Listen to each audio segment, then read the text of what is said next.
Alors, si tu veux devenir livreur Uber Eats, mais que tu n'es pas encore sûr, parce qu'entre liberté totale mais revenu incertain, vaut mieux savoir à quoi t'attendre avant de t'inscrire.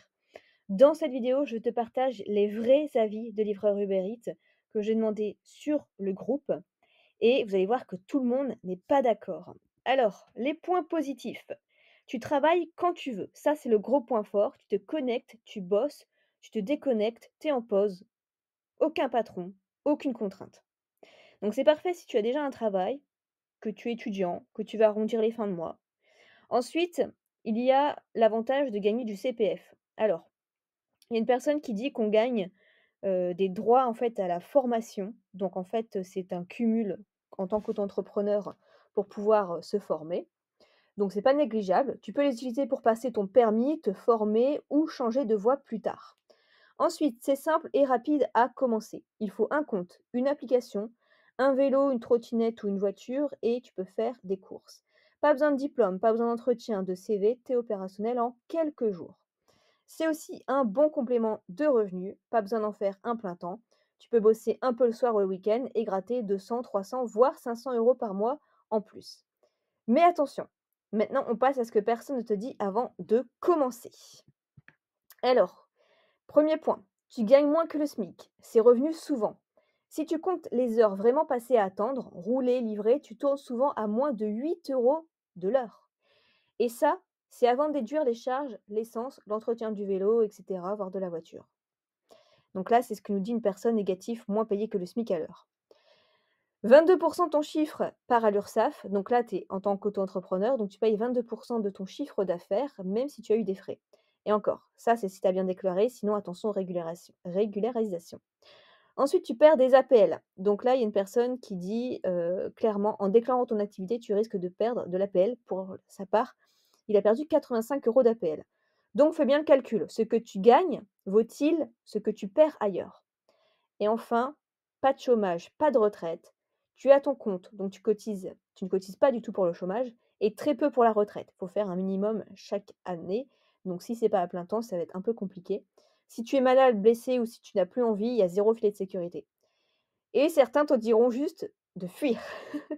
C'est simple et efficace. Quand tu as tous testé, certains ne veulent plus jamais entendre parler de Uber Eats. Pourquoi? Parce que fatigue, stress, pression, incertitude des revenus. Donc, est-ce qu'on y va ou pas?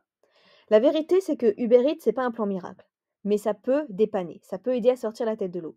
Ça peut même être sympa si tu aimes bouger, être dehors et garder la liberté.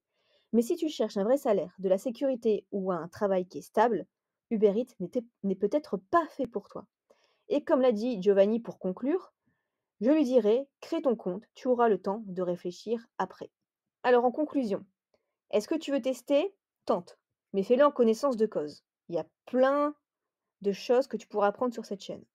Si tu veux du long terme, de la stabilité et un avenir, cherche autre chose.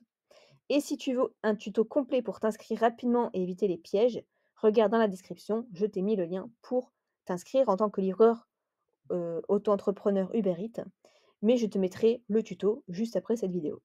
Donc dis-moi en commentaire si toi, tu as déjà tenté Uber Eats ou si tu hésites encore et si tu as la moindre question sous cette vidéo. Je vous souhaite la bienvenue sur cette vidéo pour vous expliquer toutes les démarches pour devenir livreur Uber Eats, la façon la plus rapide pour le faire, sans vous prendre la tête et que tout soit centralisé et délégué. Alors bien sûr, il est possible de le faire vous-même, gratuitement sur le site de l'URSSAF, sur le guichet unique, mais parfois on peut être bloqué. On ne sait pas à quoi correspondent certaines choses, on ne sait pas si ça rentre dans les bonnes cases, il y a un risque d'erreur, il y a un risque de retard, il y a un risque d'être bloqué, d'attendre pendant parfois plusieurs mois, alors qu'ici, pour bien moins de 100 euros, vous allez pouvoir tout déléguer et faire ça rapidement. Je vais vous montrer de toute façon ici dans cette vidéo toute la procédure de A à Z. On va le faire en même temps. Comme ça, vous allez voir à quel point c'est simple. Donc vous rendez sur le site qui se trouve juste dans la description et vous voyez, vous avez déjà l'onglet devenir coursier. C'est un site très sérieux, vous pouvez aller voir les avis. Ils sont notés 4,3 sur 5 et ils ont plus de 6000 avis. Donc vous pourrez regarder si vous voulez. Donc c'est un dossier prêt en 10 minutes, une procédure 100% en ligne, pas besoin de sortir de chez vous, traitement sous 24 heures. Donc vous cliquez sur devenir coursier. Sur quelle plateforme souhaitez-vous devenir coursier? Donc ici Uber Eats. Quand souhaitez-vous démarrer votre activité? Donc par exemple, dans le mois. Quelle est votre situation actuelle? Donc imaginons que vous êtes salarié à l'heure actuelle. Savez-vous ce qu'est une micro-entreprise? Oui ou non? Oui.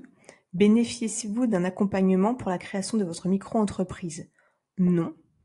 Quelle est votre identité? Donc là, j'ai mis au hasard, Madame Fanny Wu.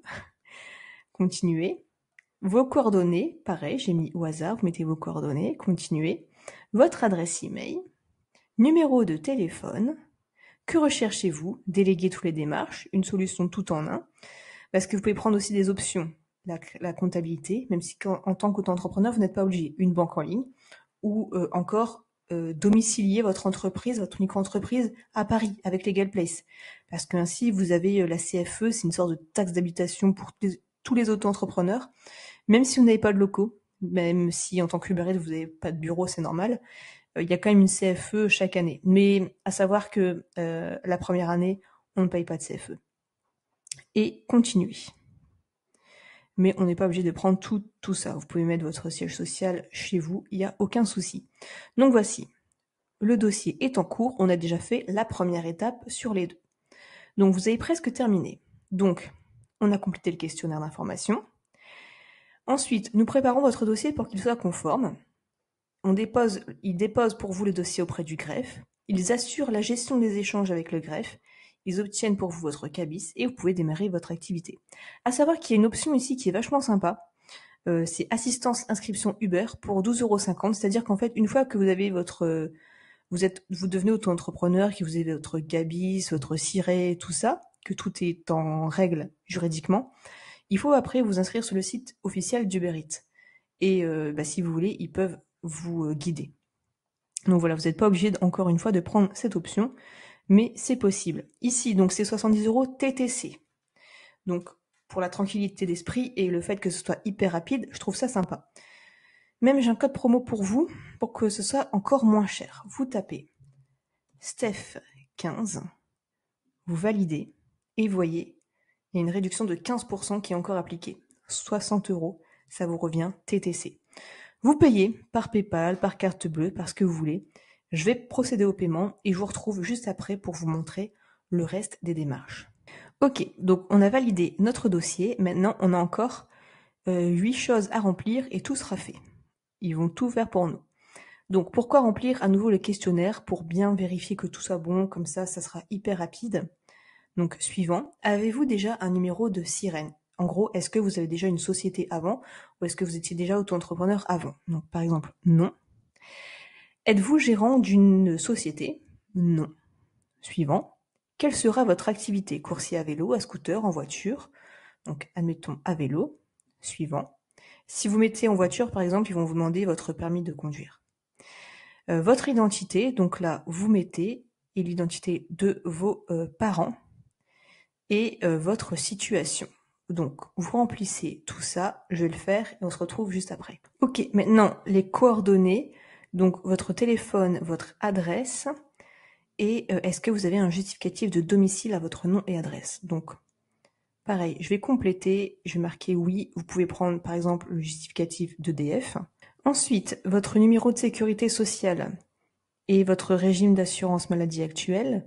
Resterez-vous en même temps salarié, retraité, aucune autre activité et le chiffre d'affaires que vous prévoyez la première année. Donc par exemple, la première année, vous allez faire ça tranquillement, moins de 10 000. Ici, vous allez faire juste ça, donc vous n'aurez aucune autre activité. Votre régime d'assurance maladie actuel, régime étudiant, non salarié parce que vous êtes déjà auto-entrepreneur en société, vous êtes salarié, régime agricole, autre. Donc majoritairement, c'est régime général. Comme il le dit d'ailleurs, c'est le cas le plus fréquent. Ici, je vais mettre mon numéro de sécurité sociale et je vais faire suivant. Voilà. Alors, vous souhaitez payer vos cotisations sociales. Alors, tous les 3 mois ou tous les mois. Alors, c'est bien et c'est pas bien. Moi, je vous conseille quand même tous les mois parce que tous les 3 mois, en gros, vous allez avoir des économies. Pendant 3 mois, vous n'allez rien payer, mais il va falloir payer tout d'un coup au bout d'un trimestre. Moi, je conseille plutôt quand même tous les mois. Ensuite, en savoir plus sur les cotisations sociales, Il faut savoir que pour vous, ça va être 22% en tant qu'activité de prestation de service. En gros, sur une journée à 100 euros, vous allez devoir donner 22% à l'URSSAF. Un mois à 1000 euros, vous allez devoir donner 200 euros à l'URSSAF. Suivant, compte pro. Est-ce que vous voulez un compte pro avec votre banque? Donc vous choisissez, vous n'êtes pas obligé du tout. Donc vous pouvez cliquer sur « Je ne suis pas intéressé ». En gros, vous pouvez ouvrir un autre compte, un livret A, un LDD, un livret d'épargne sur votre banque, il n'y a pas de souci. Après, vous pouvez le faire, hein. Ça, il n'y a aucun souci. Validé. Donc voilà, merci de compléter votre dossier, nous nous occupons des démarches. Donc, on confirme les réponses. Voilà, maintenant, il ne reste plus qu'à mettre les justificatifs, la signature à la fin. Le compte pro, ça on a dit non. L'assurance pro, c'est optionnel. C'est plutôt si vous avez une assurance qui couvre financièrement une entreprise lorsqu'elle engendre un dommage à un tiers. Donc voilà, comme vous travaillez à l'extérieur, c'est peut être quand même intéressant, mais vous pouvez voir ça avec déjà votre banque ou une assurance, l'assurance de votre voiture, etc. Alors, au niveau des justificatifs, il faudra votre pièce d'identité et votre justificatif de domicile.